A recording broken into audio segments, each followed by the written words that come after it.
Hey guys, tonight we begin with the long-forgotten world of ancient Mesopotamia, with the real unsung figures of temple life. The women who were labelled sacred.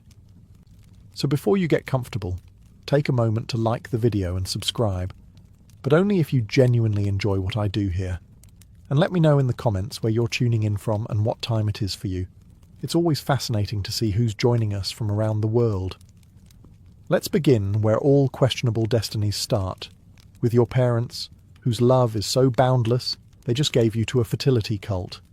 It's 2300 BCE. You're 10. Your biggest concern used to be whether your clay doll had enough beads. Now your mother's buttering you up with phrases like, Inanna has chosen you, which sounds suspiciously like, you've been volunteered for something you didn't sign up for.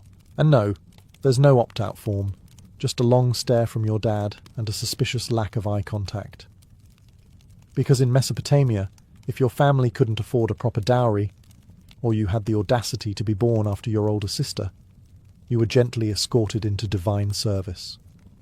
Like a subscription, except you don't get a trial period, and the cancellation policy is death by blasphemy. The Temple of Inanna accepts all major sacrifices: livestock, grain, and unwanted daughters. Once you're in, you're renamed, redressed, and repurposed. Like upcycling, but emotionally scarring. Your initiation includes fasting, chanting, and probably bathing in sacred river water that hasn't been filtered since the Euphrates got bored.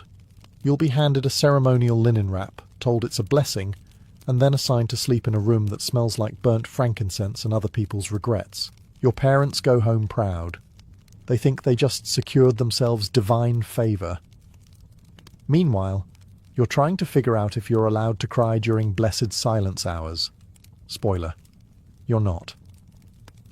The temple priests are cheerful in that cult leader sort of way. Hollow eyes, tight smiles, and an unsettling obsession with ritual nudity. They welcome you with phrases like, your body is the goddess's temple, which you will come to understand is ancient code for say goodbye to personal boundaries. And let's not forget your new title, Kadishtu, a sacred devotee of the goddess. Sounds elegant, right? Until you realize it means you now represent divine femininity via awkward public acts of fertility while the elders take notes.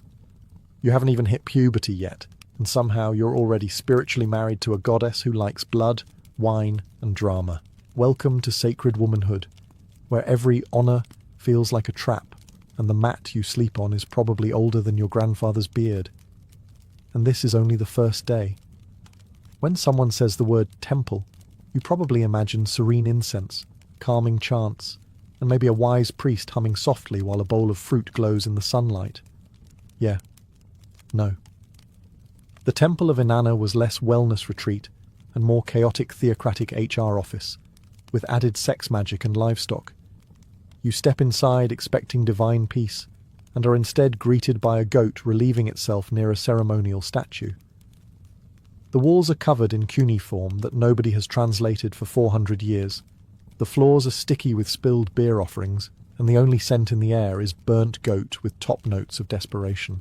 As a new recruit, you assumed you'd be trained by elegant high priestesses in flowing robes. Instead, you get barked at by a wrinkled woman named Ninlil, who smells like garlic and disappointment. She hands you a broom and says, the goddess loves a clean floor, which is Mesopotamian for your sacred training begins with janitorial duties. The rooms are a maze, not in a holy labyrinth kind of way, but in a, we've added 12 extensions to this building since 2000 BCE and no one drew a floor plan kind of way. One hall leads to the sacred archive, another to the ritual performance space, and one definitely just ends at a pit. You are told not to ask about the pit. There are no plush cushions, no massages, no fountains gurgling with rosewater. The only flowing water is from the sacrificial basin, which hasn't been properly scrubbed since the reign of Sargon the Great. You're assigned a mat on the floor next to 3 other girls. Privacy is a myth here, along with fair compensation and boundaries. Meals consist of lentils, flatbread, and the constant reminder that you're doing this for Inanna, even if you're really just doing it because your parents needed a tax write-off. When night falls, you lie awake listening to the sounds of distant drums, drunken chants, and what you hope is a sheep and not a priest rehearsing the fertility rites alone. This temple doesn't restore your spirit. It grinds it into clay, stamps it with a god's name, and files it under assets. But don't worry, the spa day is coming. It's just probably going to involve you being the exfoliated item. You were promised a sacred role, a divine calling, a spiritual vocation of the highest order. What you were not promised? A schedule that starts before sunrise, ends after moonrise, includes 0 bathroom breaks, and features you pretending to be a living symbol of divine fertility, while old men chant around you and spill date wine on your sandals. Let's be clear. The temple did not hand you a pamphlet. No scroll, no orientation video, no friendly priestess with a clipboard explaining workplace boundaries. You learned your duties the old-fashioned way, through vague metaphors and passive-aggressive hymns. At first, they tell you that your body is a vessel of the goddess. Sounds nice, right? Until you realize that being a divine vessel is less chalice of wisdom and more community-use goblet with questionable cleaning protocols. Your training includes walking in perfect circles, chanting while balancing a jug on your head, and practicing sacred gestures that make you look like you're attempting to signal passing boats. None of this is explained. You're just told to move like Inanna, which is profoundly unhelpful when no one actually agrees on how Inanna moved. Then there's the ceremonial dancing. You are not a trained dancer. You are a teenager with chronic foot blisters and the rhythm of a startled donkey.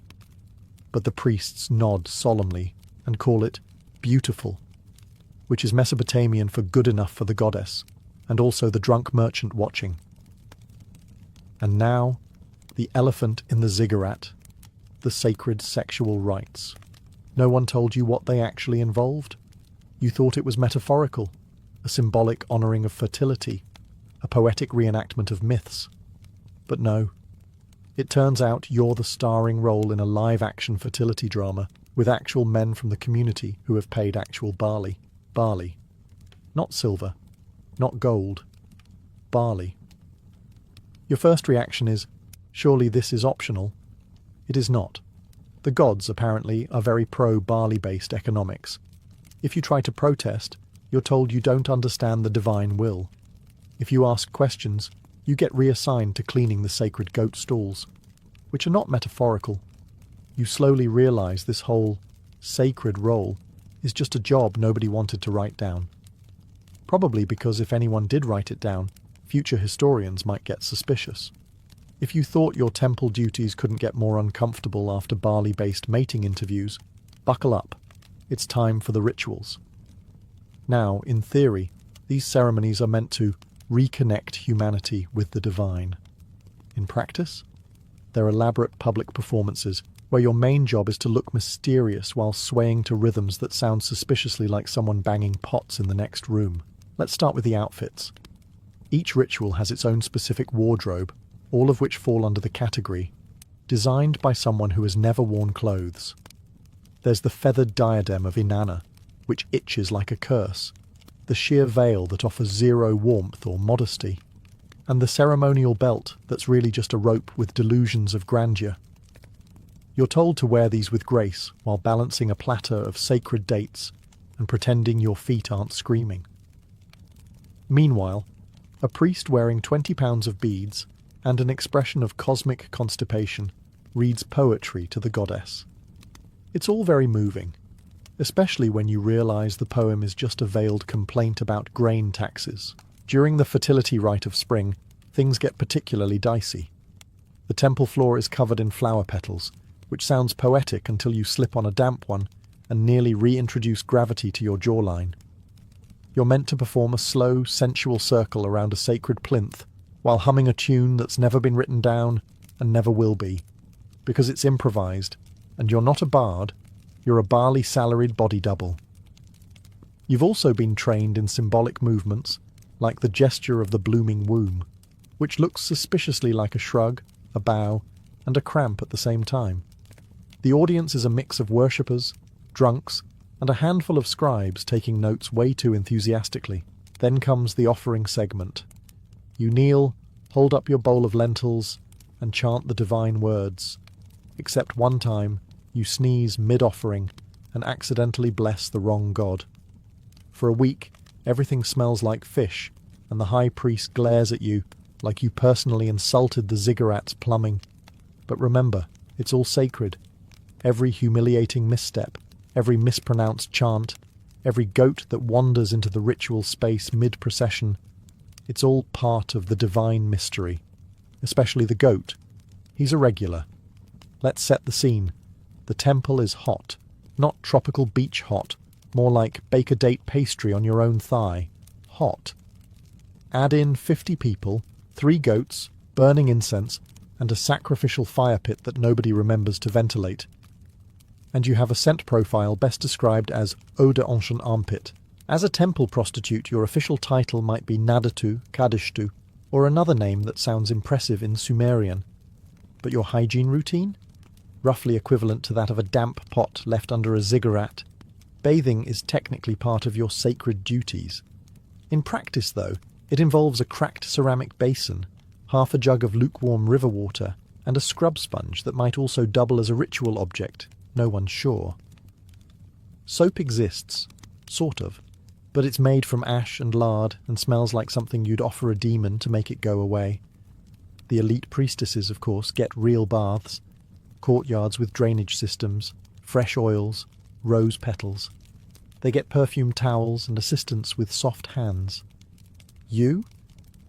You get a broken clay jar and a judgmental goose watching the whole process from a corner. Hair care? There's oil, but it's shared among 12 women and a scribe who insists it prevents baldness. You comb your hair with a stick, twist it into something vaguely ceremonial, and hope the gods don't notice the lice. Spoiler, they do. That's why there's a whole hymn about divine itching. Clothing is washed once every lunar cycle, or whenever someone spills wine on it, whichever comes first.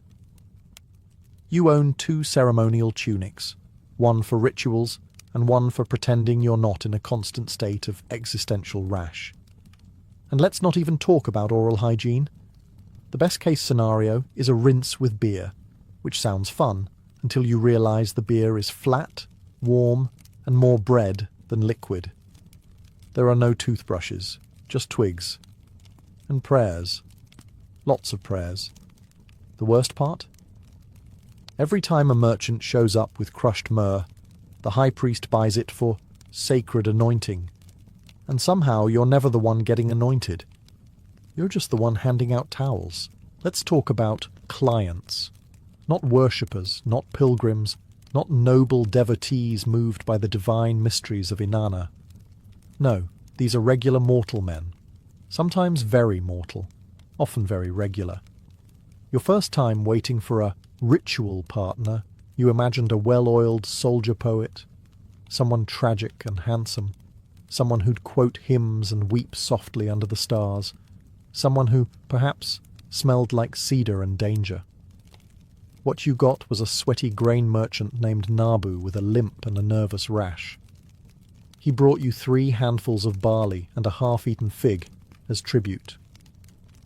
You tried not to cry, mostly because that would be considered a bad omen, and you did not want to trigger another cleansing ritual.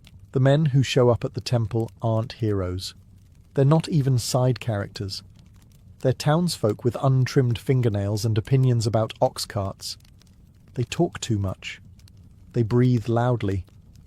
And they all believe they are somehow blessed to be part of your divine service, even though they smell like fermented onions and haven't washed their tunics since the last lunar eclipse.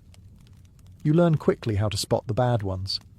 The ones who ask too many questions, or not enough. The ones who believe they're gods now too, because they paid the fee. The ones who bring friends and ask if there's a group rate. There isn't. But you suspect the priests are considering it. Worst of all, the romantics.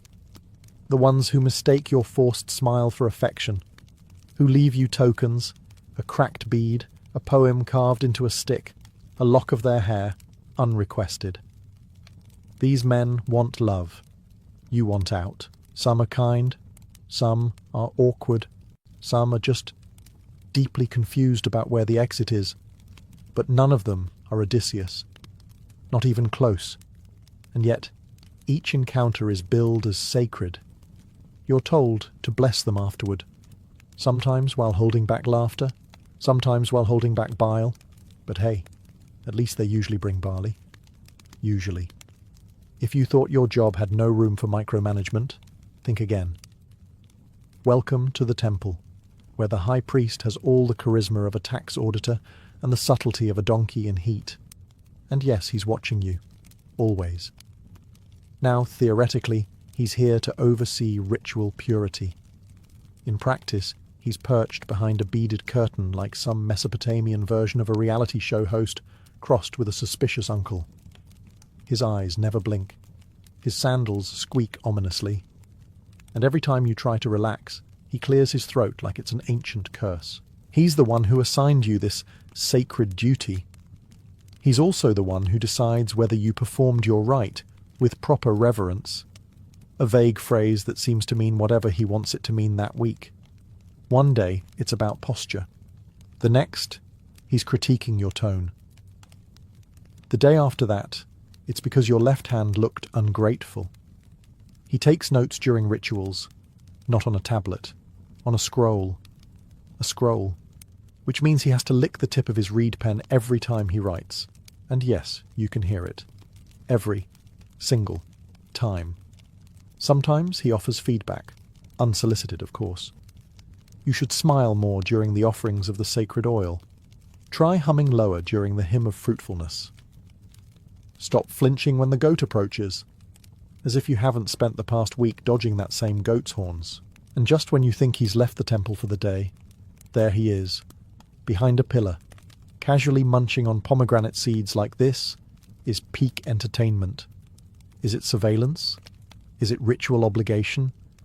Or is he just really, really nosy?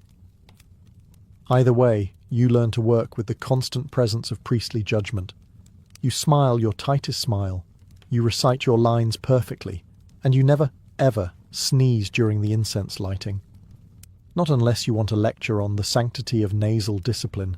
At the end of the day you wonder, who watches the watcher? Answer, the goat. And honestly, the goat's less judgy.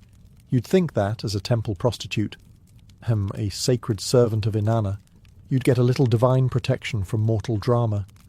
Alas, you're not just a living symbol of love and fertility. You're also a convenient scapegoat for every wife in the city who suspects her husband is up to something fishy. And guess what? He is. And that fishy thing is you. It starts subtly, glares from across the ziggurat steps, whispers when you walk past the barley stalls, the occasional accidental bump with a water jug. These women don't care that you're not technically allowed to marry, or that your clients are chosen by the priesthood. All they know is that their husbands keep coming home with that post-temple glow and a little too much incense in their beards. Soon enough, they form a club. Unofficial, of course, but terrifyingly organised. The Jealous Wives Club meets by the communal ovens and specialises in long stares, passive-aggressive gossip, and the strategic misplacement of your ceremonial sandals. Some will curse you under their breath. Others get creative. One carved a tiny figurine of you with a cracked foot and buried it under a dung heap. Another sent her daughter to learn the sacred rites just so she could spy on your laundry. You try not to take it personally. After all, you're just doing your job. It's not your fault the gods insist on a system that involves sensual ritual cleansing and barley offerings in dim lighting. But try explaining that to a woman who hasn't been looked at fondly since the last solstice. You once tried to befriend one of them, offered her a sweet date and a kind word. She bit into the date, looked you dead in the eye, and said, "Tastes like my husband's breath." You now avoid eye contact for safety reasons. The irony? Most of the temple wives used to be in your shoes. Literally. Many were former sacred workers themselves, back when their knees didn't creak and their husbands still brought wine instead of excuses. They know the life, and maybe that's why they resent you so much. After all, they remember exactly how miserable it was. Let's talk about money. or rather the stunning absence of it. Being a temple prostitute, holy servant of the divine union, sounds like the kind of job that should come with perks. At the very least, a steady stream of silver shekels and a corner seat at the festival of new grain. But alas, while the priesthood rakes in tribute after tribute, you are paid in vibes. Well, technically, you're paid in barley, dates, and the occasional goat. But don't get excited. These are symbolic offerings, and they don't go to you. They go to the temple treasury, which is managed by a priest whose idea of wealth redistribution is occasionally letting you lick the honey bowl after he's done with it. You do get meals, thin lentil stew and hard bread, and a mat to sleep on. If you're lucky, someone tosses you a linen scrap that used to be part of a nobleman's tunic, now repurposed as your ritual wrap. Fashion forward? No. Technically alive? Barely. You once dared to ask about actual wages. The high priest gave a long, winding speech about divine compensation and how Inanna blesses you in ways no coin ever could. Then he walked away, jingling a pouch of silver that definitely wasn't metaphorical. Some temple sisters try to save up by moonlighting, weaving, brewing, reading omens in goat livers for bored merchants. But if the priests find out, you get demoted to candle wicker scraper, which is exactly what it sounds like, and smells even worse. So you keep performing your sacred tasks with a plastered-on smile and a stomach that's made peace with occasional fasting. And when your sandal breaks, you just wrap it in twine and hope the goddess appreciates rustic humility. Some girls fantasize about escaping the temple and marrying rich, but let's face it, any man wealthy enough to support you probably already visited the temple, and if he didn't marry you before seeing you chant naked under moonlight, he's probably not planning to afterward. But don't worry. The gods see your sacrifice. They just don't reimburse it. If there's one thing that sums up the contradiction of your sacred career, it's this. You're not allowed to marry. That's right. You can anoint a merchant with sacred oils under a full moon. You can whisper hymns into the ear of a travelling soldier while he still smells like camel. But you may not, under any circumstances, develop an exclusive emotional connection or, heavens forbid, put on a wedding veil. This isn't just a temple rule, it's divine policy. According to the scribes and priests who definitely don't have a personal stake in this arrangement, your body belongs to the goddess. Inanna, they say, has loaned you to the mortal world for rituals of fertility and spiritual communion. You are a living altar, and altars, as we all know, do not get married and raise goats in the suburbs, which is ironic, considering you perform enough marriage rites that you could officiate a dozen weddings by now. But when it comes to actually building a life with someone, no thanks. That might involve happiness, and we can't have that. Now, some girls do fall in love. Secretly, of course, usually with a guard or a junior priest, but the minute things get serious, the temple steps in with all the grace of a hammer on wet clay. Your lover is reassigned to a distant province, and you're given extra moon vigils to help you reflect on your inappropriate attachments. The punishment for breaking the celibacy clause? You don't get stoned. That would be merciful. Instead, they keep you longer. They extend your sacred service. You get to be a senior guide to the younger temple women, which is just a fancy way of saying you supervise the incense closet and pretend not to hear them cry. So no marriage, no partnership, no cozy domestic future with a fig tree and 3 half-naked toddlers chasing chickens. Just the warm, eternal embrace of ritual duty and a goat who keeps chewing your robe. But hey, at least you're spiritually fulfilled, right? When you first arrived at the temple, fresh-faced, nervous, and still smelling vaguely of sheep, you may have harboured the faint, foolish hope that you had some say in what happened to your body. That hope was promptly incinerated in the sacred fire. As a temple prostitute, your body is no longer yours. It belongs to the temple, or to the goddess, or to the priests, or to the men offering goats, grain, or suspiciously damp silver coins. The exact chain of ownership is a bit murky, but one thing is crystal clear. You are not at the top of it. The priests refer to you as a vessel, which sounds poetic until you realise they mean it quite literally, A container, preferably empty, emotionally, mentally, spiritually. It's easier that way. Less fuss when a nobleman wants to honour Inanna with you on the third day of the moon, or when a visiting official needs a ritual blessing before signing off on barley tariffs. There's a ceremony for everything, and you are the centrepiece. Did you think you'd have a say in any of it? Oh no, sweet summer initiate. Your job is to smile serenely, undress artfully, and pretend this is all a deeply spiritual moment, and not an awkward appointment that's running 10 minutes behind. Sometimes, after the sacred union, you get a moment alone. You wrap yourself in linen, sit behind the incense curtain, and try to remember what it felt like to be just a girl. Not a vessel, not a symbol, not a holy receptacle. Just you. You won't remember. Not for long. Even when you're not performing rites, there are rules. Don't bathe at certain times. Don't cut your hair unless it's during the annual shearing. Don't eat certain foods. Don't speak unless spoken to. Don't run. That's ungraceful. Don't laugh. That's unholy. Don't cry. That's inconvenient. It's not just your body that isn't yours. It's your time, your voice, your breath. But hey, the temple scribes did write a hymn in your honour once. It rhymed. Sort of. Let's talk festivals. You'd think they'd be a break. A celebration, maybe even a chance to wear something clean and slightly less itchy. Nope. Welcome to the Mesopotamian equivalent of a corporate holiday party, if that party involved a lot more nudity, dancing, and emotionally repressed priests chanting about barley fertility. Festival season, which, let's be honest, happens every 6 days, is when the temple really ramps things up. You, the sacred servant, are now the star of an elaborate public performance that somehow combines theatre, religion, bad choreography, and a lot of confused livestock. On the festival of Inanna's descent, for example, you're expected to reenact the goddess's mythical journey to the underworld, symbolically, which means stripping off 7 layers of clothing in public as you descend 7 temple steps.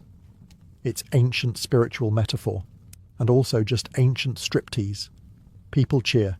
Children are present. There's a guy selling date beer and roasted locusts like it's the Mesopotamian Super Bowl. But the real highlight is the sacred marriage rite.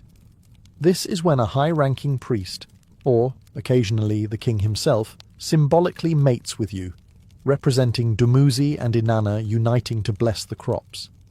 The ceremony takes place in front of everyone.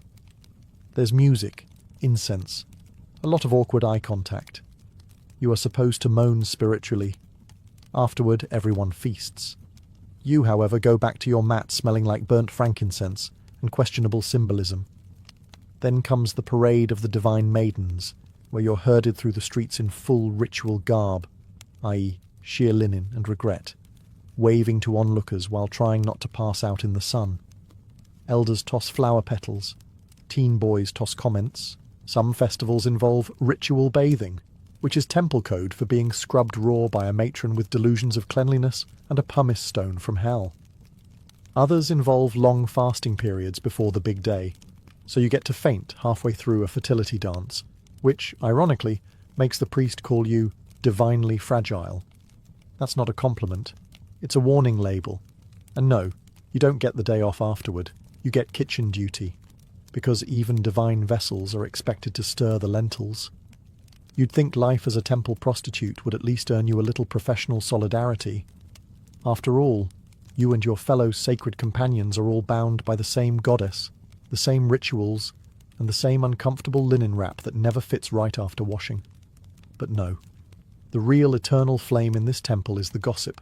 It burns brightly, fueled by equal parts jealousy, judgment, and whatever wine the scribes forgot to lock up. Let's start with the eldest sister, who hasn't performed a rite in years, but still struts around like she invented sacred intimacy. She'll whisper to anyone within earshot that you were chosen for last week's fertility rite, not because of your aura, but because the high priest has a thing for girls with crooked toes. Meanwhile, Kibi, the wide-eyed initiate, keeps accidentally bumping into you during morning incense prep just to ask things like, "Is it true you cried during the last spring rite? In front of the merchants from Kish?" No, Kibi. It was smoke in my eyes. And yes, I hope your next divine cleansing includes extra nettles. Of course, the sacred chamber walls are very thin. You think you're having a private moment of reflection, or maybe eating that honey fig someone left as an offering, and suddenly everyone knows you snuck an extra bite. By mid-afternoon, the story will be that you seduced a merchant for his figs. By evening, the fig will have turned into a gold ring, and by moonrise, someone will be writing a hymn about it. Then there's the unofficial rankings. Who has the most devoted clients? Who got offered a silver comb? Who's been noticed by the high priest's cousin's uncle? They say comparison is the thief of joy. In the temple, it's the main event. But the real art form? Passive-aggressive blessings. May Inanna give you the stamina to keep up with all that attention. One sister smiles sweetly. May your next ritual go smoother than your last, another chimes in. Which would be touching, if she hadn't watched that ritual from behind a pillar while snickering into her prayer beads. In the temple, silence is sacred, but gossip is divine sport. In the temple, obedience isn't just expected, it's theology. You're not simply a worker with a bad job and worse linen robes. You're a divine vessel. And divine vessels don't talk back, show up late, or skip that very awkward fertility demonstration just because they were having a mild emotional breakdown. Because if you do, it's the Euphrates for you, sweetheart. The river test was Mesopotamia's favourite form of conflict resolution. Did you offend the priest? Break a sacred vase? Whisper that the god statue looks like it's judging your posture? To the river you go, to let the gods decide your guilt. Think of it as a spiritual performance review with a strong current. Here's how it works. You're escorted usually by a group of smirking elders and at least one guy with a very large stick down to the banks of the river. There you're ritually bound, because free swimming would be cheating, given a brief prayer. May the gods show mercy, or something equally vague, and tossed in like yesterday's offering. If you float or manage to swim to safety, it means the gods approve of you. You're innocent. You might even get promoted. If you sink or get eaten by a crocodile, well, guilt confirmed. Now, being a temple prostitute didn't come with many rights, but you did have the honour of being tested with extra drama. Your test might involve more elaborate blessings beforehand, which don't help, but do make your potential drowning feel festive. Occasionally they even let the clients watch, like it's some sort of divine reality show. But here's the kicker. Everyone wants to believe the gods will intervene. Even you. Until you realise that the guy tying your wrists is also the guy who accused you of lacking piety after you rolled your eyes at his chant. Spoiler, the gods rarely intervened. Those who survived the river came back soaking, half dead, and now officially untouchable, which, in temple terms, meant they could sweep the courtyard but were no longer allowed near the sacred bread. Which is probably fine. You weren't eating much anyway, so you've survived decades of incense smoke, fertility rituals, river trials, and passive-aggressive prayers. Your hips creak like badly maintained ziggurats, your back's been bowed more times than a sacrificial bull, and your youthful allure now draws more sympathy than divine favour. Surely now, at the twilight of your temple career, you get to rest. Maybe sip some pomegranate wine under the shade of a fig tree and tell scandalous stories to wide-eyed initiates. Absolutely not. Welcome to retirement, Mesopotamian style. You don't get a pension. You get promoted to weaver, herbalist, or if the gods really want to laugh, full-time celibate caretaker of the sacred goats. You're now what the scribes call a nada too, a cloistered temple woman devoted to the gods and to never experiencing joy again. As a nada too, you live in a cell, and not like a cosy monk's cell with rustic vibes. This is a room with a mat, a lamp, and the lingering smell of cumin and existential dread. You're expected to weave cloth for the temple, copy sacred hymns by hand, and generally stay out of the way unless your advice is needed, which it isn't. You don't have children. You don't have a husband. You don't even have your old lovers sending you offerings anymore. Apparently once your sacred duties expire, so does your fan base. Oh, and those younger temple girls. They now look at you like you're a living cautionary tale. Did she really serve Inanna for 40 years? Why does she mutter about fig theft in her sleep? Didn't she once bite a priest? Yes, and technically, but he deserved it. But there's one upside. You finally get a tiny taste of peace. No more awkward rituals. No more rivalries over who gets the most gold-plated amulets.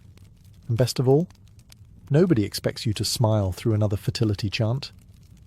You sit in your corner, hum ancient hymns and think, at least I'm not in the river. Because in the end, surviving is the divine reward. In ancient China, food was never just food. It was philosophy, medicine and politics, all served on a lacquered tray.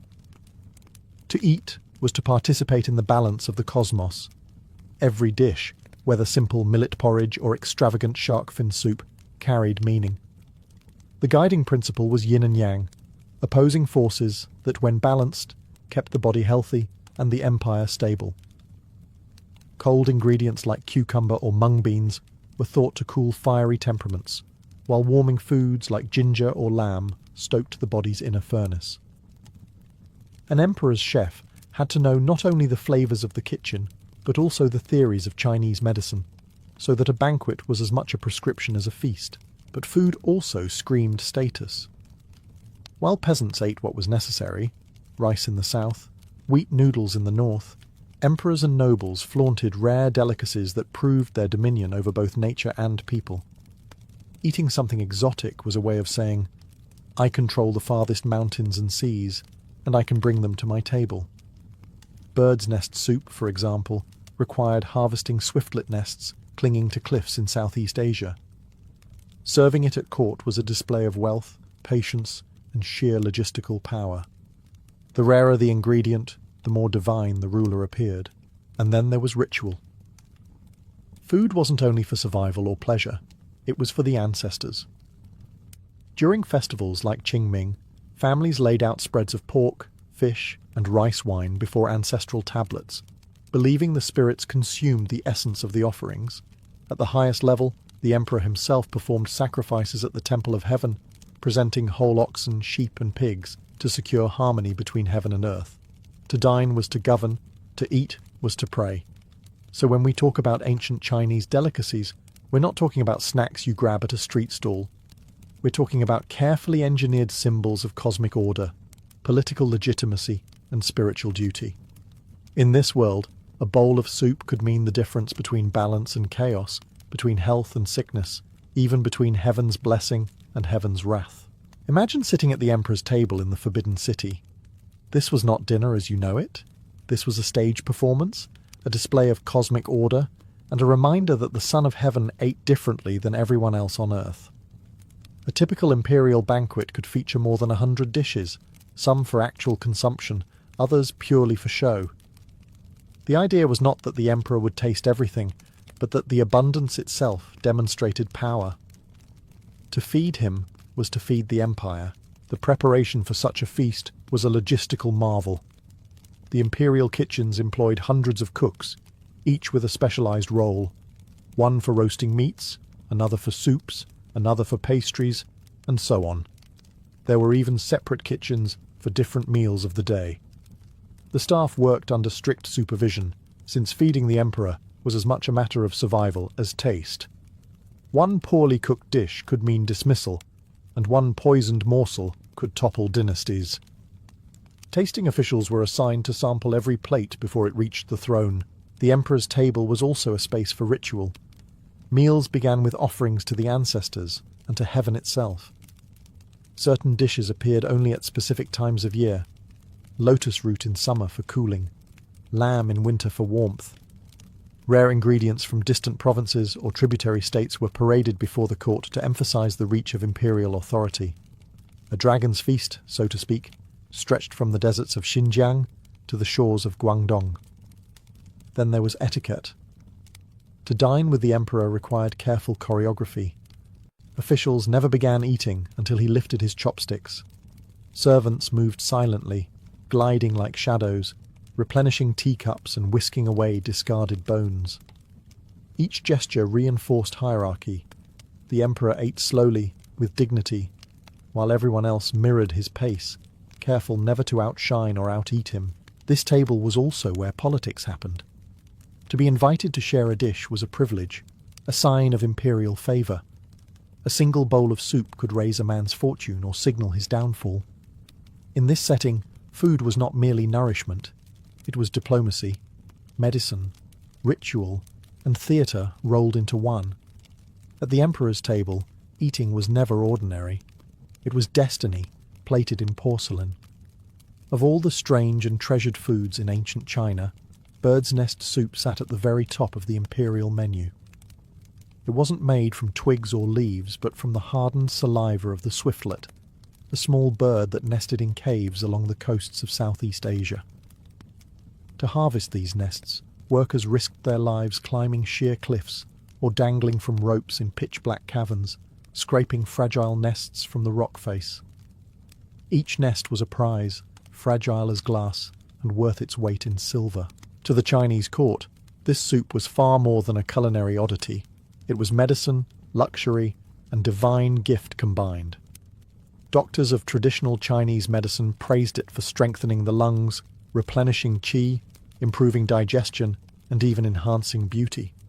It was believed to soothe coughs, keep skin youthful, and extend longevity. To sip from this delicate broth was to ingest not just food, but health, vitality, and prestige. No wonder emperors demanded it for banquets, and nobles hoarded it as a symbol of their superior status. The preparation itself was meticulous.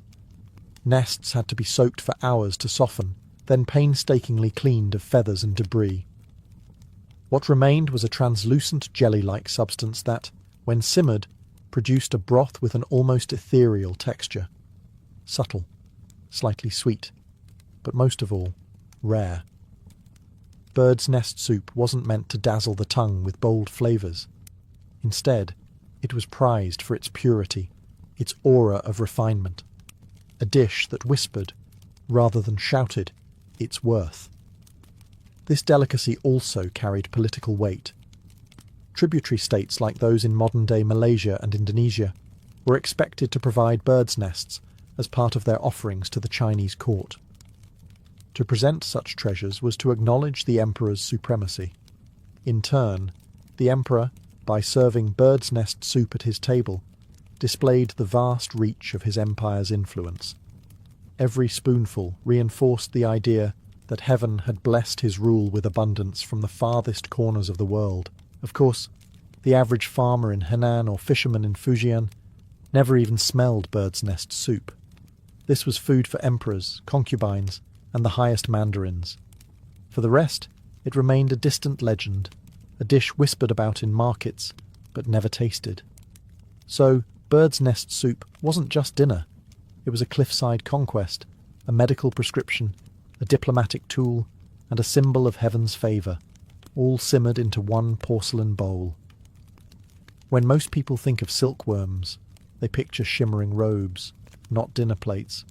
But in ancient China, nothing went to waste, not even the wriggling little creatures that spun silk. Once the delicate threads were harvested for weaving, the plump silkworm pupae remained behind, and the Chinese court found a way to turn them into food. To outsiders, it might sound horrifying, snacking on insects, but in China, it was practical, symbolic, and surprisingly prestigious. Silkworm pupae were considered highly nutritious. Packed with protein, fat, and essential minerals, they were seen as a concentrated source of energy. In traditional Chinese medicine, they were believed to tonify the blood, improve skin, and balance the body's inner energies.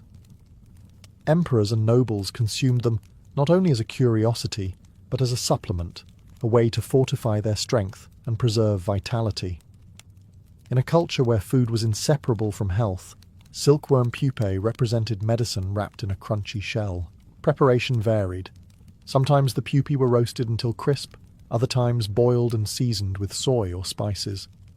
The texture was chewy, the flavour nutty, earthy, even slightly sweet depending on the method.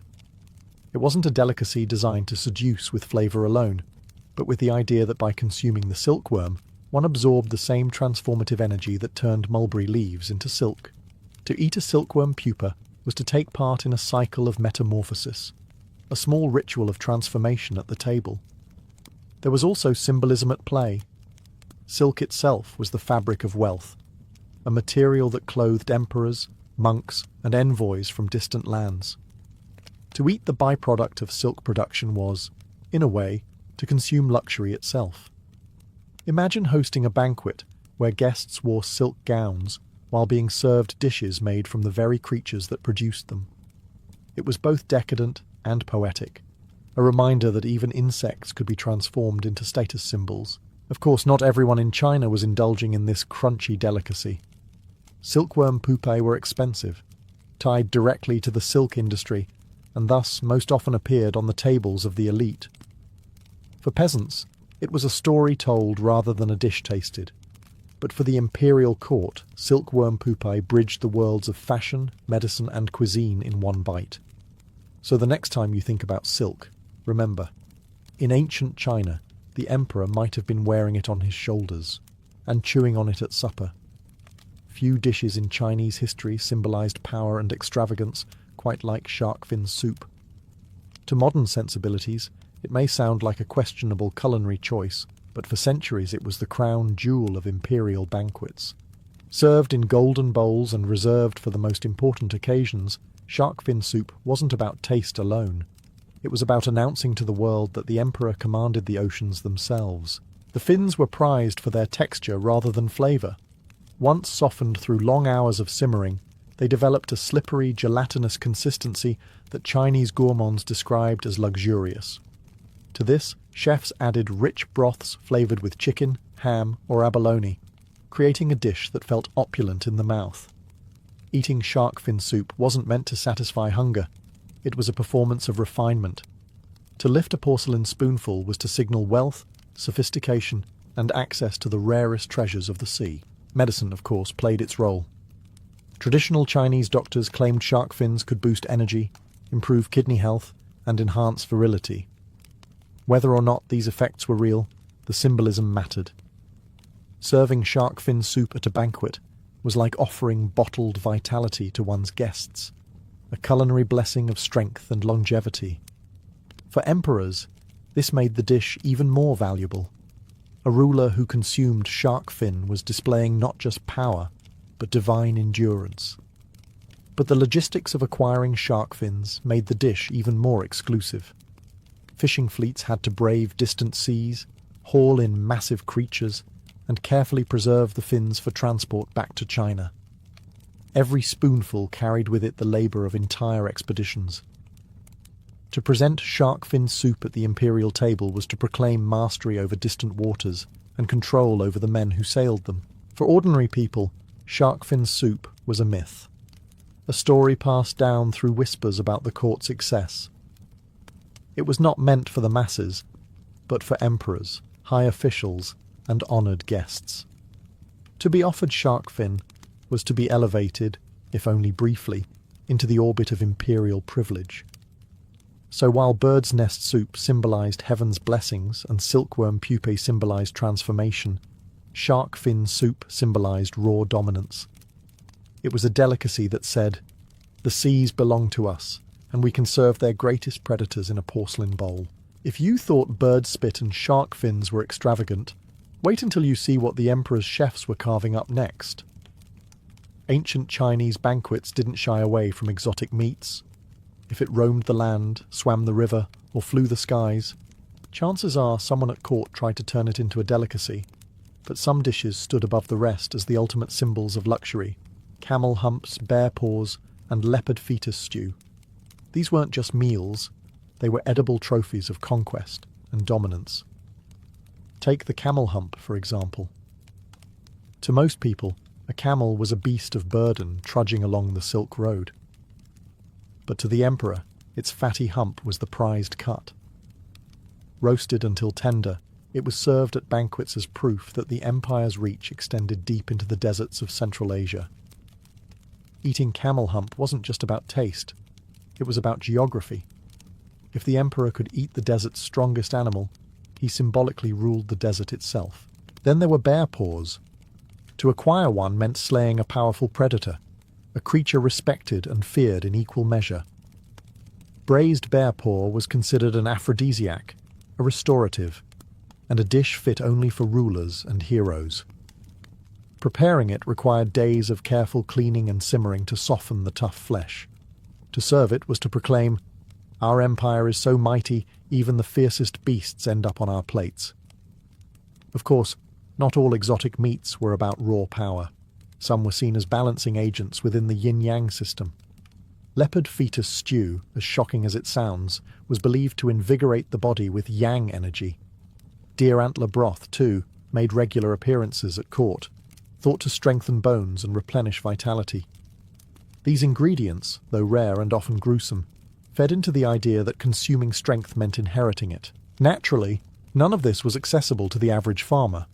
Ordinary people stuck to pork, chicken, or fish when they were lucky.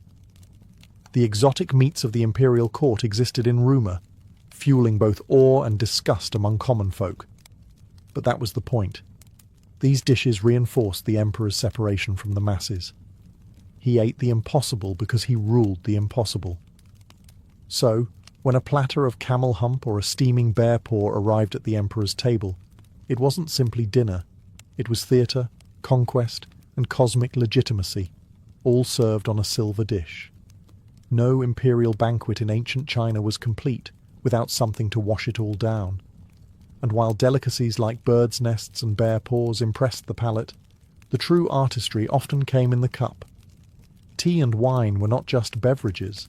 They were philosophy, medicine, and diplomacy poured into porcelain and bronze. To sip with the emperor was to participate in a ritual as significant as the food itself. Tea began humbly, as a bitter medicinal brew made from fresh leaves. By the Tang dynasty, it had blossomed into a refined cultural practice. The emperor's tea was no ordinary leaf steeped in hot water.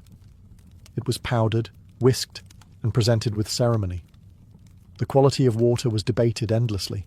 Spring water from hidden mountain streams was considered the purest, worthy of offering to heaven and emperor alike. Tea symbolized clarity, restraint, and the Confucian virtues of balance. A sip wasn't about quenching thirst. It was about cultivating the mind and aligning the spirit. Wine, by contrast, was for indulgence. Ancient Chinese wine was typically made from millet, rice, or sorghum, often sweet and strong. At court, drinking games and poetry contests accompanied flowing cups of warm wine. Scholars recited verses, generals boasted of victories, and the emperor presided over the intoxicated harmony of his officials. But wine wasn't just merriment, it was ritual. Before sacrifices to ancestors or to heaven, cups were poured as libations, symbolizing respect and continuity between the living and the divine. Drinking had rules, of course. Toasting the emperor required bowing deeply, raising the cup with both hands, and draining it in one go to show loyalty. At large banquets, elaborate sequences of toasts structured the evening, reinforcing hierarchy with every swallow. Refusing a drink could be dangerous. It risked signalling disobedience or disrespect. Many a courtier likely staggered home from these feasts, less from joy than from obligation. Tea and wine also played roles in medicine. Tea was praised for cleansing the body, aiding digestion, and calming the nerves, while wine was believed to invigorate blood flow and ward off cold. Together, they embodied the yin-yang principle. Tea's cooling nature balanced by wine's warming fire. To the emperors of China, a banquet was never just dinner. It was theatre, staged with the precision of an opera. Every dish, every sip of wine, every carefully choreographed movement of servants sent a message. The emperor's power was absolute, his generosity boundless, and his control unquestioned. Guests didn't just eat. They performed their loyalty under the watchful eyes of the Son of Heaven. Banquets often coincided with key political moments. The reception of foreign envoys, the celebration of military victories, or the installation of a crown prince. These feasts could last for days, with musicians playing, dancers performing, and courses arriving in endless waves.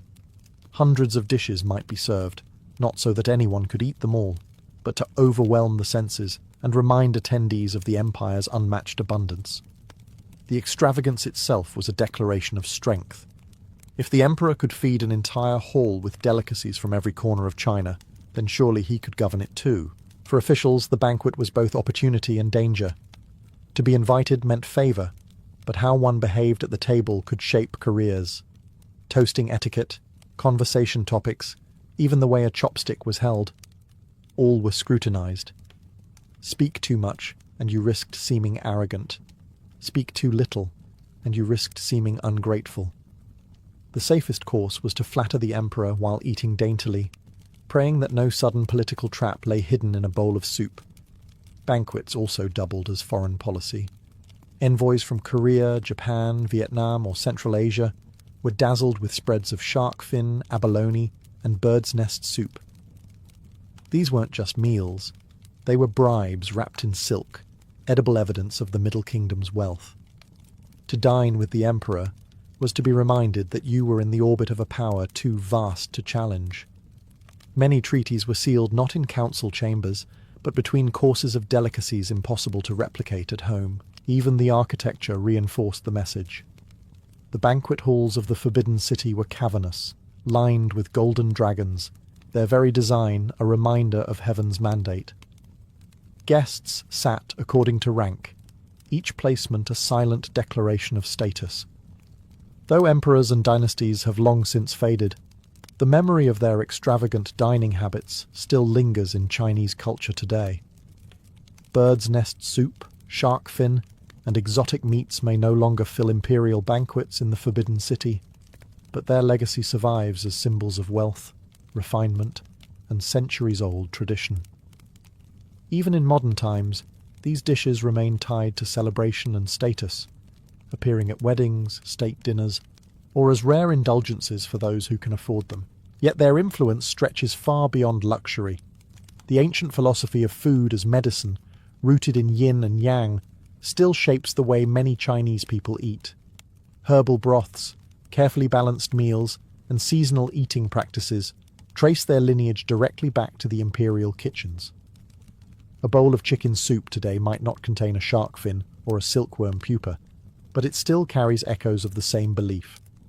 Food is not just nourishment, it is healing. The political theatre of food also left its mark.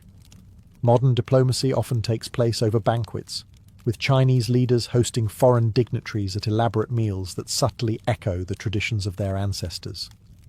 The dishes may have changed, sautéed prawns replacing bear paw, Peking duck standing in for camel hump, but the symbolism remains. To feed generously is to demonstrate power, stability, and respect. At the same time, these delicacies remind us of the gap between emperor and commoner. For most of China's history, ordinary people never tasted such rarities. They survived on rice, millet, vegetables, and the occasional bit of pork. The exotic foods of the court were less about culinary pleasure and more about reinforcing hierarchy.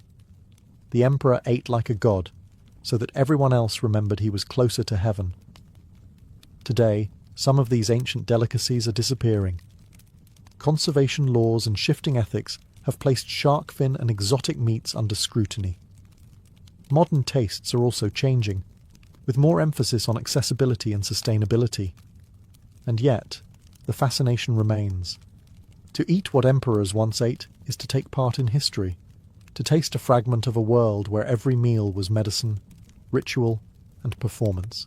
The legacy of ancient Chinese delicacies is therefore not just about flavour. It is about identity, memory, and the stories a culture tells through its food. Long after the last imperial banquet ended, the echoes still linger in every bowl of soup, every ceremonial toast, every carefully balanced dish. Qin Shi Huang, the first emperor of China, wasn't content with just unifying his empire.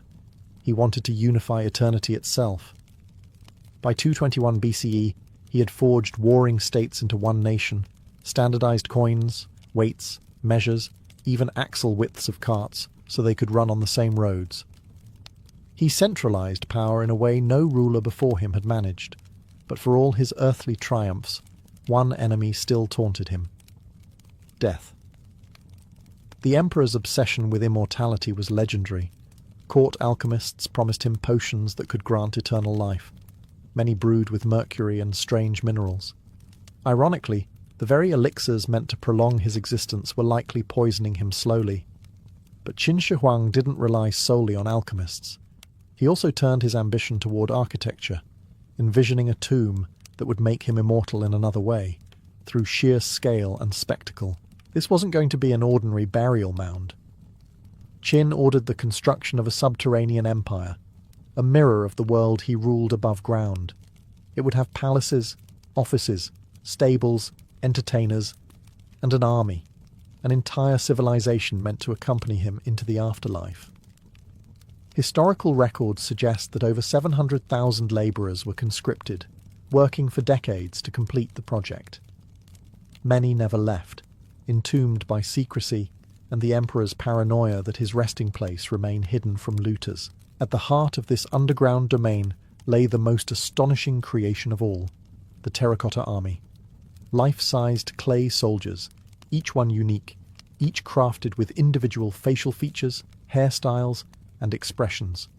They stood in perfect ranks, ready to guard their emperor for eternity. These soldiers weren't symbolic sketches. They were detailed, fully armed warriors, complete with bronze swords, spears and crossbows, once gleaming with sharp edges and still deadly millennia later. The scale of the project reflected Qin Shi Huang's vision of immortality not just as eternal life, but eternal dominance. He might not escape death, but he could build an empire underground that rivaled his conquests above. It was power carved into clay, immortality baked into terracotta.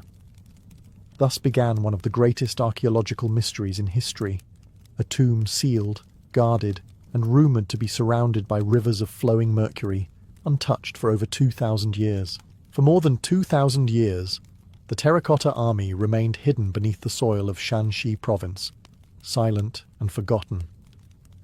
The tomb of Qin Shi Huang was described in ancient chronicles, but to most people it sounded like legend, a buried palace guarded by statues and flooded with mercury rivers.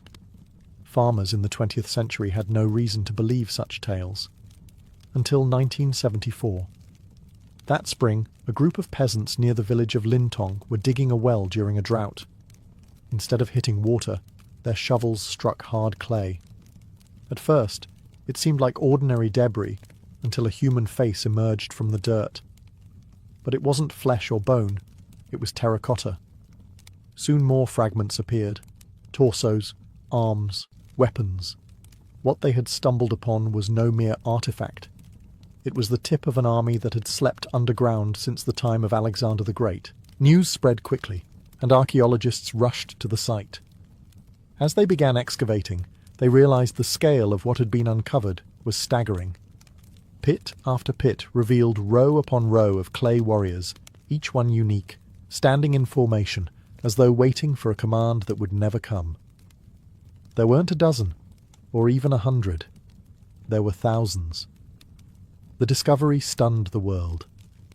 This was not just an archaeological find. It was a time capsule of Qin Shi Huang's ambition.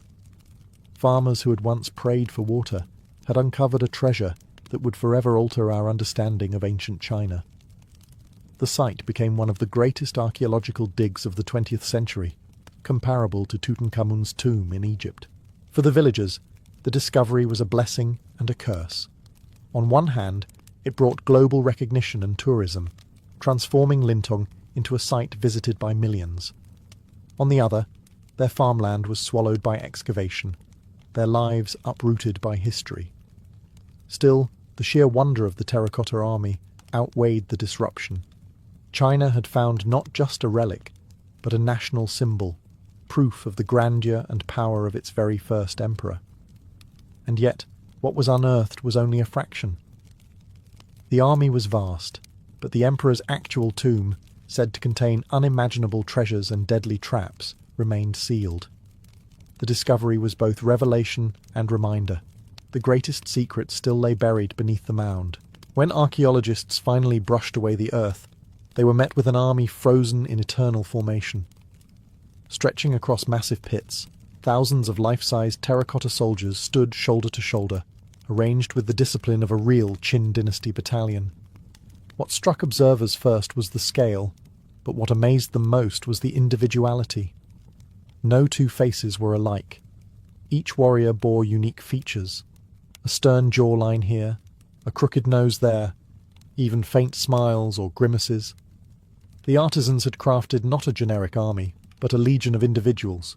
Their uniforms and hairstyles marked their rank. Generals stood taller, with elaborate armour and commanding expressions.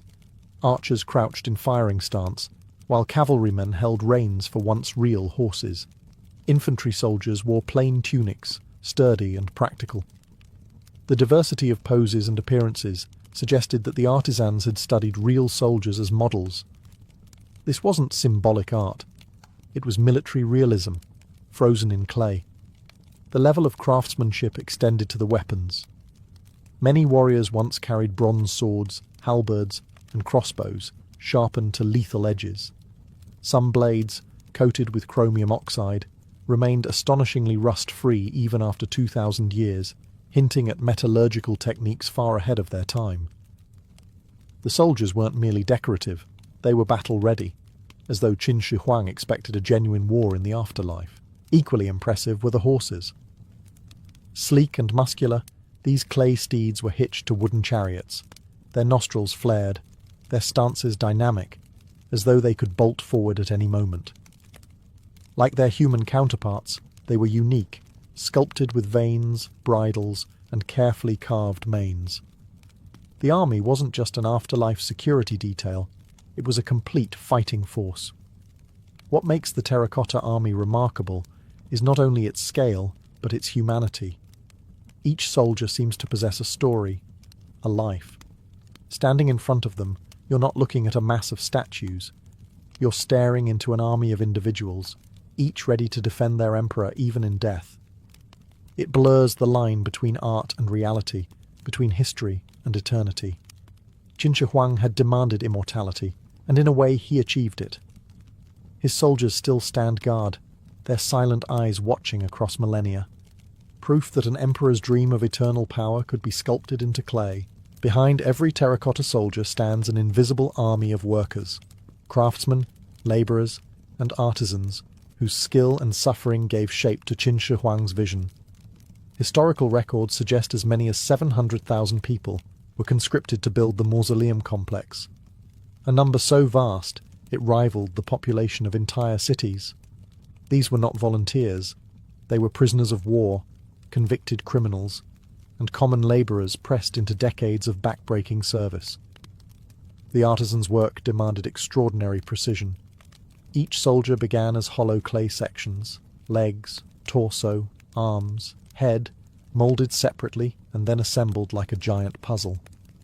Once the figure took shape, artists carved details by hand, wrinkles, moustaches, braids, scars. The individuality of each face suggests that real soldiers may have served as models, their likenesses immortalized in clay. This was not art for art's sake. It was propaganda, meant to proclaim the diversity and strength of Qin's empire. After shaping, the statues were fired in kilns to harden the clay, a process that made them life-sized but fragile.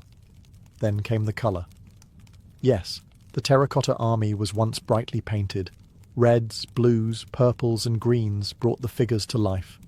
Time and exposure to air caused most of the pigments to flake away, leaving the soldiers in the muted earthen tones we see today. In their prime, though, they would have looked startlingly real, as if actual soldiers stood underground waiting for orders. Yet behind the brilliance was cruelty. Workers laboured in secrecy, bound by the emperor's obsession with immortality. Ancient historians claim that once the tomb was sealed, many of the artisans were killed or trapped inside to ensure its mysteries remained hidden.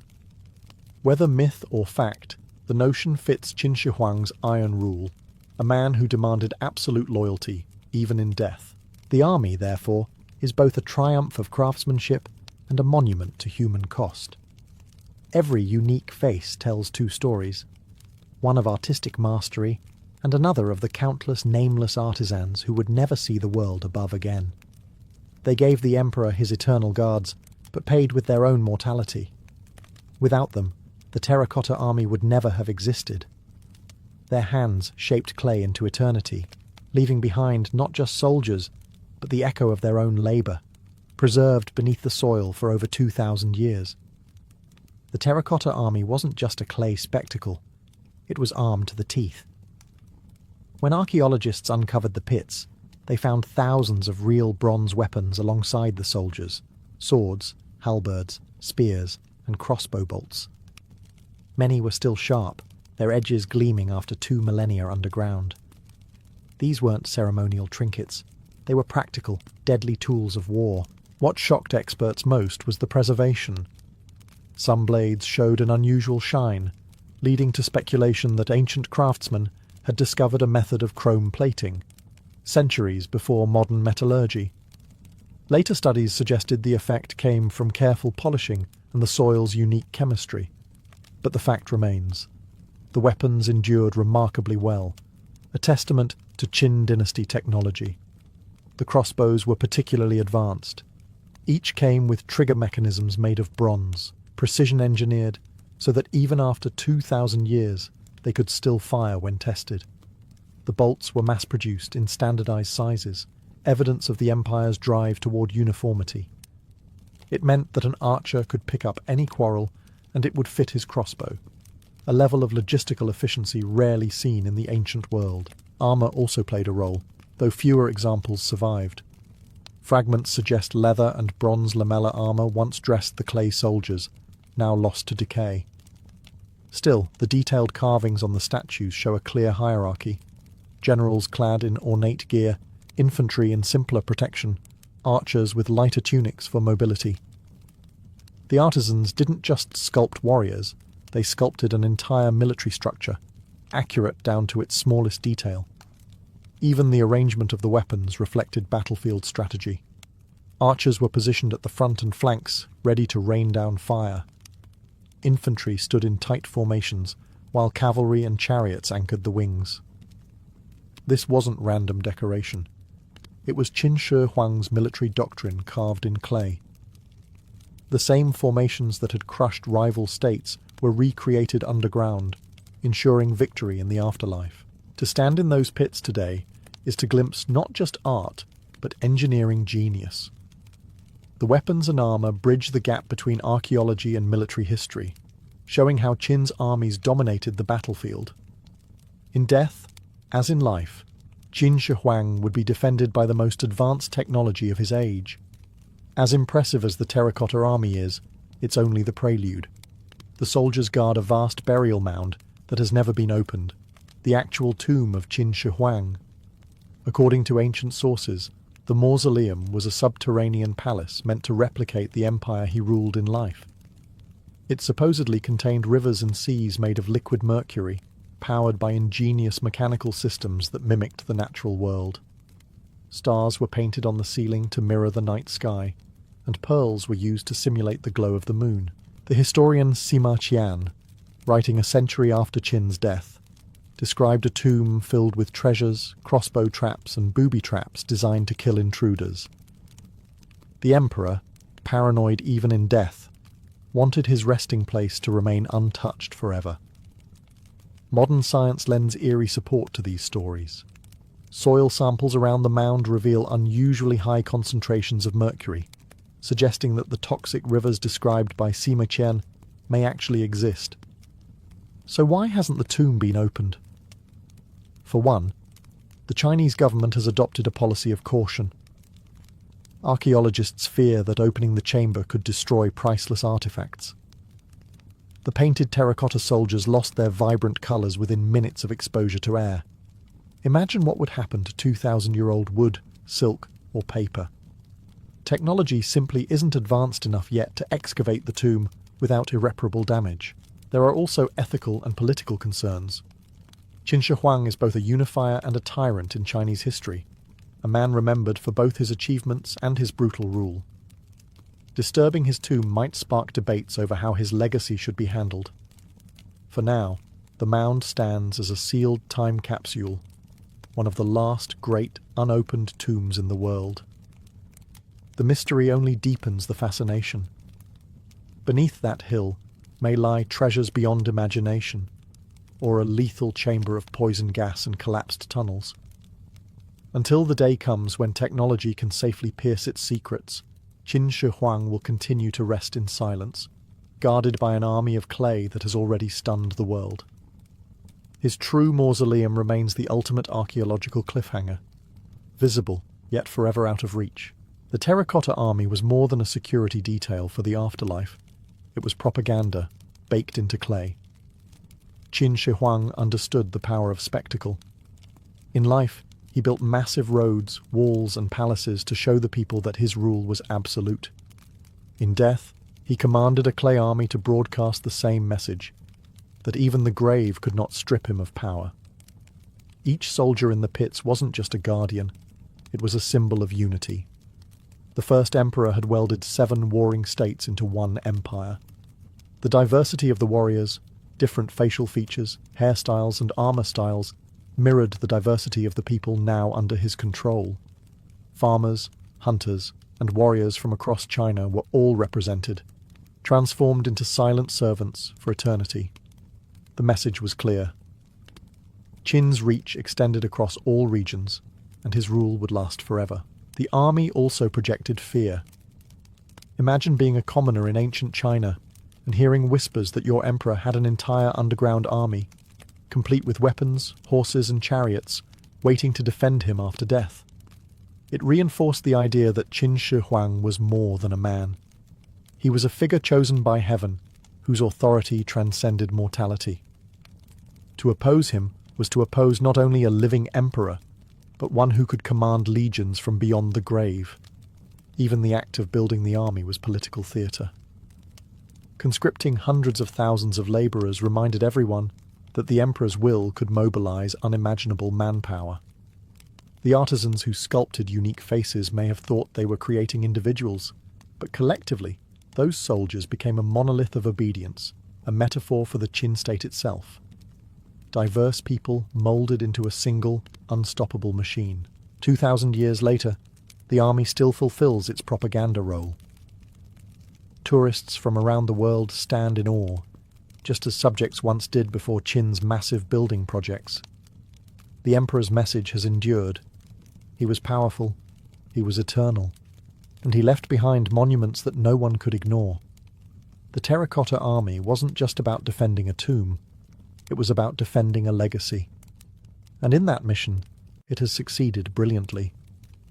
When farmers unearthed the terracotta army in 1974, they didn't just expose an archaeological wonder, they uncovered a cultural treasure that reshaped modern China's identity. What had been a dusty legend in ancient chronicles suddenly stood in the light, row upon row of clay soldiers staring back after 2,000 years. The discovery stunned the world, but its greatest impact was felt at home. For the Chinese government, the terracotta army became a symbol of national pride. It showcased China's ingenuity, craftsmanship, and historical continuity. At a time when the country was emerging from the upheavals of the Cultural Revolution, the find offered something powerful. Proof that China's ancient civilization had created wonders on par with the pyramids of Egypt. The soldiers became silent ambassadors, reminding both citizens and foreigners that Chinese history was as grand and enduring as any in the world. Tourism exploded. Lintong, once a sleepy farming village, transformed into a global destination. Millions of visitors now walk through the pits each year, gazing at the soldiers who once guarded Qin Shi Huang. The economic impact has been immense. Hotels, museums, and entire industries sprouted around the site. For the farmers who found the first fragments, the discovery brought both disruption and fame. Some were hired to autograph guidebooks, others lamented the loss of their farmland. History had literally changed the ground beneath their feet. Internationally, the terracotta army became a cultural icon. Exhibitions travelled to major museums across the globe, drawing record-breaking crowds. The soldiers, with their hauntingly human faces, became China's most recognizable archaeological export. They carried not just the story of Qin Shi Huang, but the narrative of a nation reclaiming its ancient past and using it to inspire the present. But the discovery also raised questions. How should modern China view Qin Shi Huang, a unifier who laid the foundation of the nation, or a tyrant who ruled with cruelty and fear?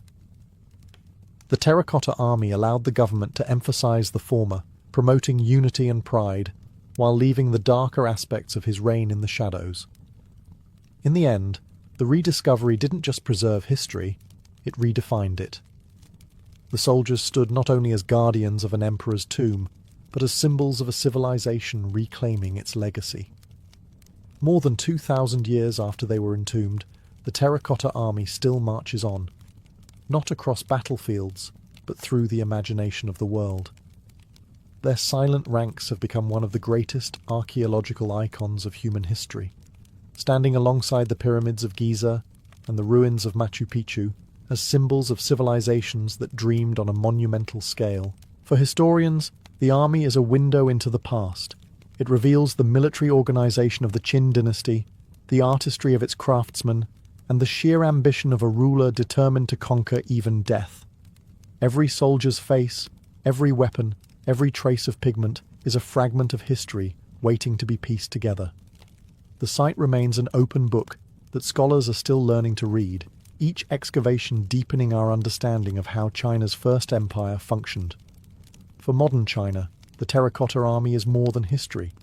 It is heritage. The soldiers are cultural ambassadors, drawing millions of tourists, inspiring artists, and even shaping popular media. They stand as proof that Chinese civilization was not only ancient, but advanced, capable of achievements that continue to awe the modern world. School children learn of them as part of their national story, while international visitors see them as evidence of a culture whose influence has never ceased. Yet the legacy of the Terracotta Army is also wrapped in mystery.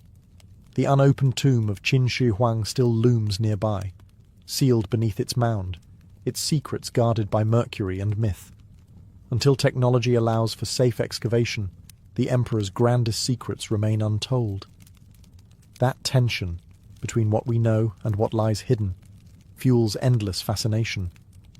The army is both a revelation and a teaser, a promise that the greatest discovery may still await. Perhaps that is the true genius of Qin Shi Huang's vision. He may not have found literal immortality, but his soldiers ensure that his name, his power, and his ambition endure. They remind us that empires may fall, but stories and monuments live on. The Terracotta Army is more than clay and soil. It is a dialogue across millennia, where silent soldiers continue to tell us about power, fear, artistry, and the eternal human struggle against time itself. The Illyrians were born of stone and sea. Their homeland stretched along the jagged eastern coast of the Adriatic, where mountains plunged directly into salt water and fertile valleys were rare. It was a harsh environment, demanding resilience. Fields of grain were limited, and herding goats or sheep could only provide so much. To survive, Illyrians turned to the one resource that was limitless and ever-present: the sea. From an early age, children were raised with the sound of waves as their lullaby and the smell of salt in their lungs. Fishing was a daily necessity, but the Illyrians quickly learned that the Adriatic was not just a pantry, it was a highway. Its inlets, islands, and hidden coves provided both shelter and opportunity. Those who mastered its rhythms could thrive. Those who did not were doomed to hunger. This geography shaped more than diet. It shaped identity. Villages clung to rocky cliffs, their homes overlooking narrow harbours where boats were pulled up onto the beach. Men and women alike were skilled in navigating treacherous waters, mending sails and rowing against unpredictable currents. The Adriatic was both a provider and a battlefield, and it demanded respect. To live on its shores was to live on a knife's edge. The Illyrians became seafarers not by choice but by necessity. Trade and raiding blurred together, for in a land with little farmland, acquiring resources from passing ships seemed less like crime and more like survival. A merchant vessel heavy with wine, olive oil, or grain was a floating solution to winter's scarcity. For the Illyrians, the sea was freedom, wealth, and power rolled into one. Over time, this reliance on the sea hardened into culture. Songs told of heroic raids. Legends celebrated captains who returned with riches. To be skilled at seafaring was not merely practical. It was a mark of status. Chiefs who commanded fleets could secure loyalty more effectively than those who controlled land. The Adriatic, with its endless horizon, became the Illyrian stage for glory. Thus, long before Rome or Greece considered Illyrians pirates, the Illyrians themselves knew only that they were people of the coast, shaped by waves, sharpened by hunger, and destined to build their lives not on the land, but on the restless surface of the sea. To dominate the Adriatic, the Illyrians needed more than courage. They needed the perfect ship. What emerged from their rocky harbours was the lembus, plural lembi, a vessel that became the beating heart of Illyrian seafaring and piracy. Unlike the heavy merchant ships that lumbered along trade routes, the lembus was built for speed, agility, and stealth.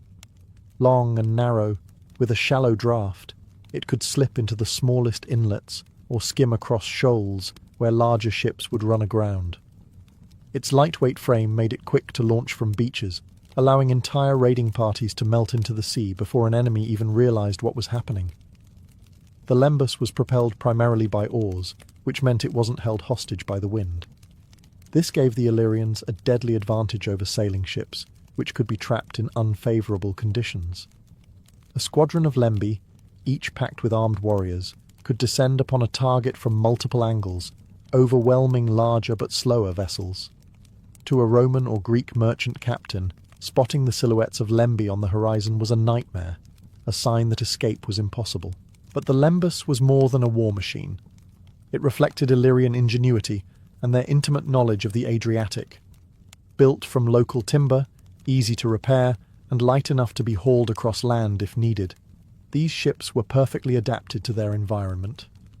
Coastal villages worked together to construct them, and entire communities depended on their success. A well-built lembus could feed families, defend a harbour, or enrich a chieftain with spoils of war. The reputation of the lembus spread quickly. Ancient writers like Polybius and Appian described these vessels with a mixture of admiration and dread, acknowledging their role in turning the Adriatic into what Romans bitterly called a pirate sea. Even foreign powers recognized their utility. Macedonian kings at times employed Illyrian fleets, hiring them as mercenaries to harass enemies or disrupt rival trade routes. For the Illyrians themselves, the lembus was more than wood and oars. It was identity in motion. To climb aboard was to embrace the sea as ally and weapon, to transform hunger into opportunity. The ship was a symbol of freedom, power, and survival, and with every raid it carried, the legend of Illyrian seamanship grew stronger. The lembus was not just a vessel. It was the sharp edge of Illyrian culture, slicing its mark into Mediterranean history. For the Illyrians, piracy was not simply reckless plundering, it was a way of life shaped by necessity. Along the rugged Adriatic coast, farmland was scarce and unpredictable. Harvests could not reliably feed the population, and trade was limited by geography. To survive, Illyrian communities turned to the sea, and piracy became less a crime than an economic strategy. Raiding merchant vessels was often more profitable than waiting on poor soil. A single captured ship might yield grain, wine, oil, cloth, or even slaves, enough to sustain an entire tribe through lean months. To the Illyrians, these acts were not theft, but redistribution, taking from outsiders what their homeland could not provide. Piracy blurred into trade, for goods taken at sea were sold, bartered, or integrated directly into village life. It was also a path to prestige. Leaders who commanded successful raids won respect, loyalty, and authority. A chief who could provide wealth from the sea earned followers far more quickly than one who merely tended goats on a hillside. Piracy created opportunities for ambitious warriors, who could rise in status by bringing home spoils and captives. In this way, maritime raiding was as much politics as economics. The practice also became woven into culture. Illyrian songs and stories celebrated cunning seafarers who struck suddenly and vanished before retaliation could come. Raids were often timed with seasonal rhythms, when trade routes were busiest and when the sea's conditions gave Lemby an advantage. For many Illyrian tribes, piracy wasn't a shameful secret. It was a proud tradition, passed from one generation to the next. Of course, not everyone viewed it that way. To Greek and Roman merchants, Illyrians were ruthless predators who turned the Adriatic into a gauntlet of terror. Letters and chronicles describe them as raiders without mercy, uninterested in treaties or trade agreements. But this was largely the perspective of outsiders whose wealth was threatened. From the Illyrian point of view, piracy was survival with honour attached. In short, piracy was never just opportunistic violence, it was adaptation to environment, a social ladder for the ambitious, and a cultural identity for a people whose lives were bound to the sea. To be Illyrian was to accept that the Adriatic was both provider and battlefield, and piracy was the art of surviving its tides. If the Illyrians had one true advantage at sea, it was the element of surprise. Their survival depended on striking hard and fast before their enemies could react. To merchants and rival powers, they seemed to appear out of nowhere, ghosts of the Adriatic who struck without warning and vanished just as quickly. Their secret weapon was the lembus, small and swift enough to outmaneuver bulky trade ships. Unlike vessels that relied on sails, the Illyrians rowed, which meant they were not bound by the wind. This gave them freedom to attack in calm weather, or even when the breeze worked against their prey. With shallow drafts, their ships could dart into hidden coves and rocky inlets, disappearing from sight where no larger vessel dared to follow. Illyrian raiders were masters of timing. They often attacked at dawn, when crews were still groggy and ships least prepared. Others struck during storms, when visibility was poor and defences low. A squadron of Lemby could swarm a target from multiple sides, overwhelming defenders before they could even raise alarm. By the time word reached authorities, the Illyrians were already gone, their ships vanishing into the labyrinth of islands that dotted the eastern Adriatic. What made these tactics especially effective was the psychology of fear. Merchants began to dread certain stretches of coast, whispering of Illyrian ambushes. Even the mere sight of narrow, fast-moving vessels on the horizon was enough to send panic through a convoy. Sometimes Illyrians didn't even need to fight. Ships surrendered to avoid bloodshed, knowing resistance was useless against such swift predators. The raids weren't always random either. Illyrian chieftains understood trade routes intimately, knowing when shipments of grain, wine, or precious metals were due. They turned the Adriatic into a hunting ground, choosing moments when their prey was richest and most vulnerable. To them, piracy was as much strategy as it was force. For outsiders, this unpredictability made the Illyrians seem unstoppable. Greek and Roman writers described them as relentless raiders who controlled the sea by terror alone. But to the Illyrians, surprise was not cruelty. It was necessity. With fewer ships and fewer resources, cunning was their greatest weapon. And so, long before Rome's legions arrived to challenge them, the Illyrians carved their dominance through ambush, stealth, and speed. They ruled the Adriatic not by sheer numbers, but by making every strike count. In most of the ancient Mediterranean, the sea was considered a man's arena. But among the Illyrians, women did not simply watch from the shore, they sometimes commanded from the deck. The most famous example was Queen Tota, who in the 3rd century BCE became the face of Illyrian power and piracy. Feared from the Adriatic to the Roman Senate itself, Tota rose to prominence after the death of her husband, King Agron. Instead of stepping aside for a male regent, she seized control of the kingdom and its fleets. Roman historians, often hostile to powerful women, described her as bold and uncompromising. She continued Illyria's maritime tradition with ferocity, ordering her captains to raid without restraint. Under her command, Illyrian piracy reached a scale that rattled the richest states of the Mediterranean. Her leadership was more than symbolic. Ancient sources describe her as directly involved in naval strategy, using the lembi to harass and overwhelm merchant convoys. She extended her influence along the coasts of Epirus and Greece, and her fleets extracted tribute from those unable to resist. For the Illyrians, having a queen at the helm was not strange. It was proof that seafaring was woven so deeply into their society that even women could rise to power through it. Of course, Roman writers painted Tutor as reckless, even villainous. They accused her of dismissing Roman envoys with arrogance, allegedly declaring that piracy was a tradition of her people, and she would not forbid her subjects from practicing it.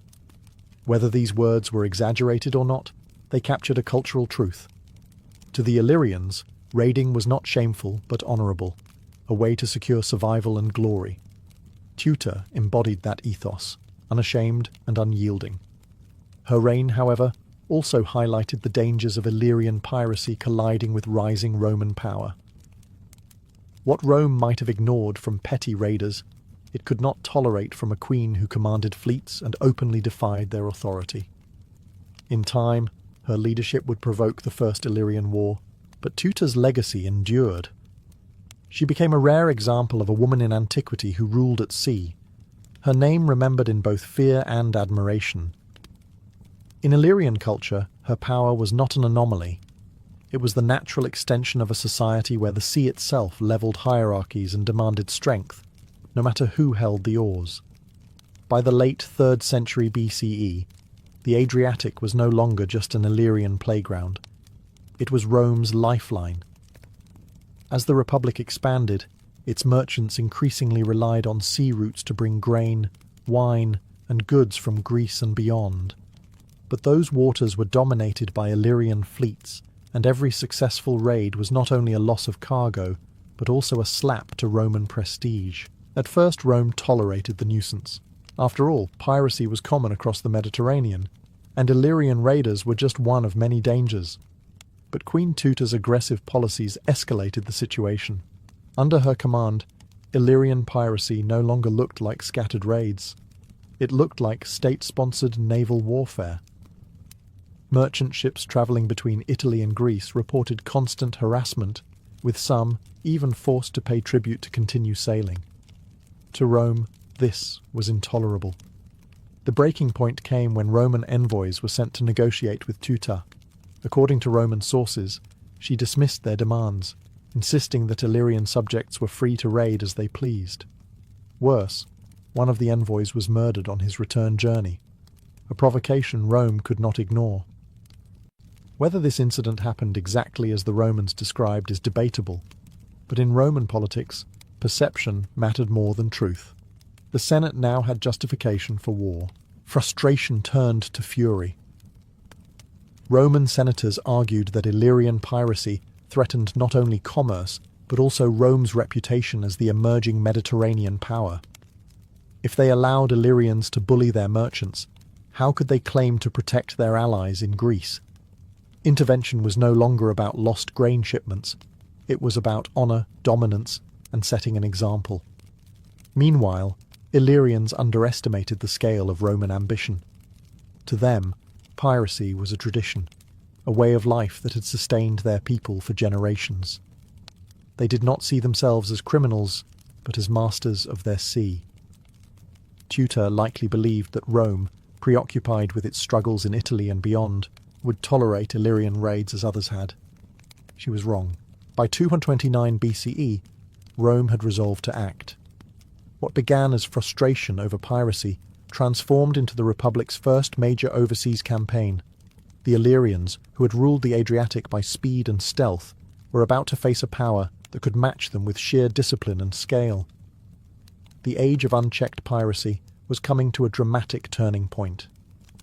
In 229 BCE, Rome finally crossed the Adriatic with a fleet and an army, launching what history remembers as the First Illyrian War. For the Republic, this was more than a campaign against piracy. It was its first major naval intervention outside Italy. For the Illyrians, it was the moment their centuries-old dominance of the sea collided with a rising superpower. The Romans moved quickly.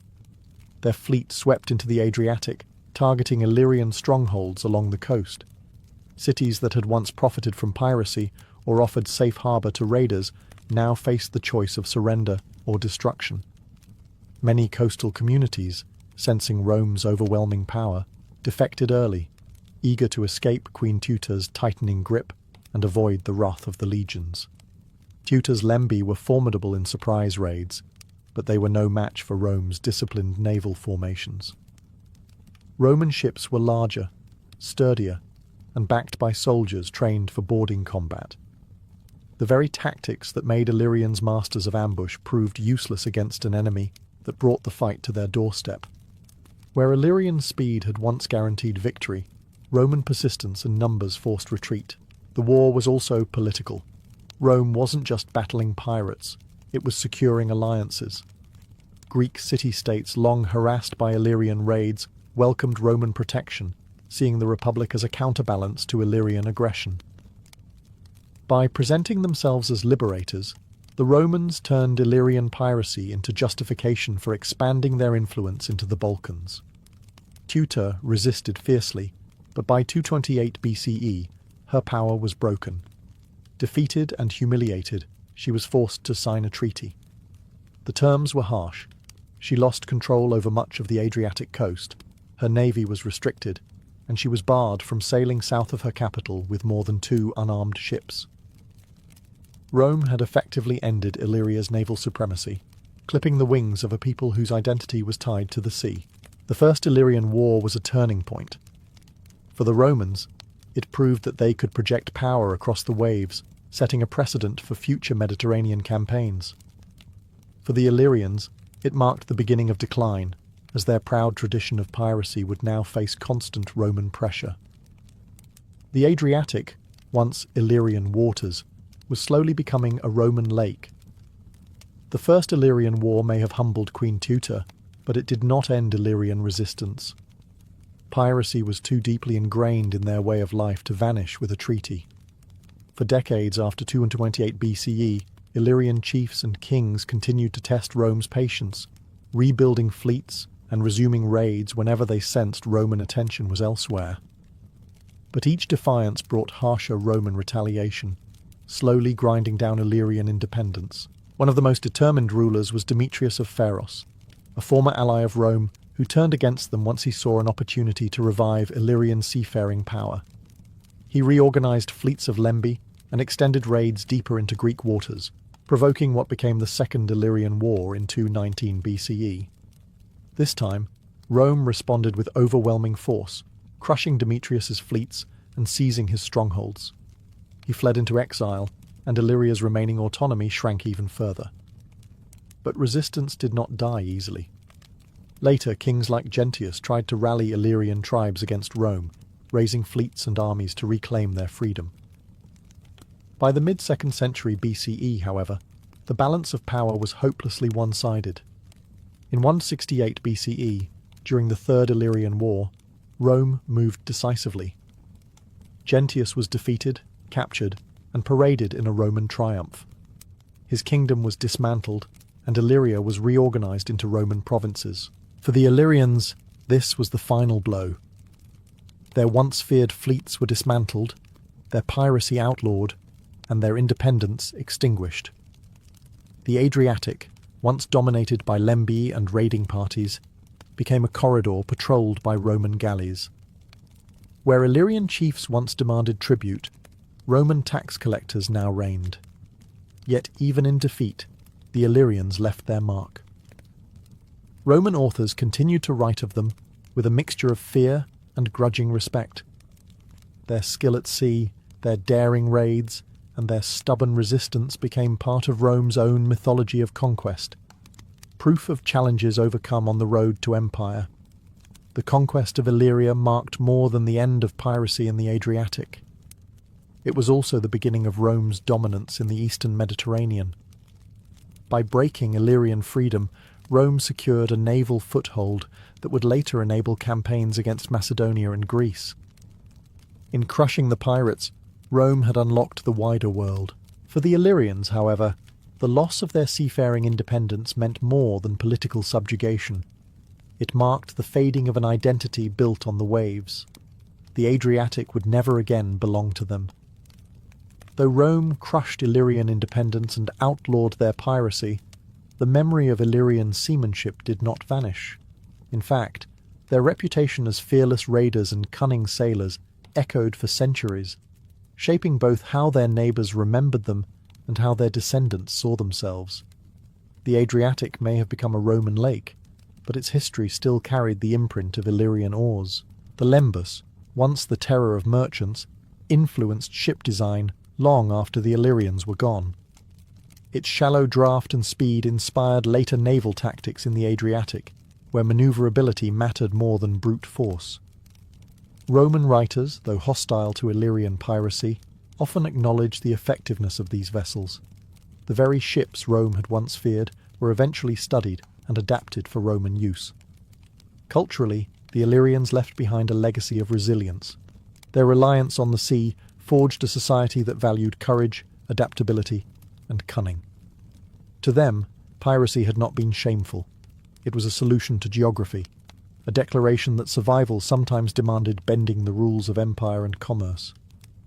Even under Roman rule, coastal communities in the Balkans retained their maritime traditions, passing down skills in navigation, fishing, and raiding that would resurface in later centuries. In a broader sense, the Illyrian story highlights a recurring theme in history: small seafaring peoples challenging great powers through speed, daring, and knowledge of the sea. Just as the Vikings would raid medieval Europe, the Illyrians once turned the Adriatic into their hunting ground. Their piracy forced larger states to adapt, shaping trade routes, military strategy, and diplomacy. In this way, the Illyrians punched far above their weight in the ancient world. Today, the Illyrian name survives mostly in fragments, place names, archaeological finds, and echoes in Balkan history. Yet their seafaring reputation endures. To study them is to be reminded that history is not only made by empires, but also by the pirates who dared to defy them. The Illyrians may have lost their freedom to Rome, but they left behind a legacy carved into the waves of the Adriatic, a people who turned survival into identity and piracy into a kind of immortality.